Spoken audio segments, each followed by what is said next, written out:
মৎস্য ও প্রাণী সম্পদ উপদেষ্টা ফরিদা আক্তার বলেছেন, পদ্মার উজানে ভারতের দেয়া ফারাক্কা বাঁধ বাংলাদেশে কারবালা তৈরি করেছে।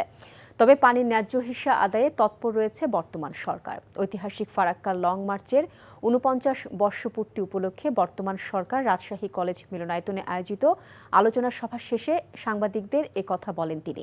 বলেন, যদি পদ্মায় ঠিকমতো পানি না পাওয়া যায় তাহলে দরকার হলে আন্তর্জাতিক আদালতে যাবে সরকার। এ সময় রাজশাহী বিশ্ববিদ্যালয়ের উপাচার্য অধ্যাপক সালেহ হাসান নকিব সহ অন্যরা উপস্থিত ছিলেন।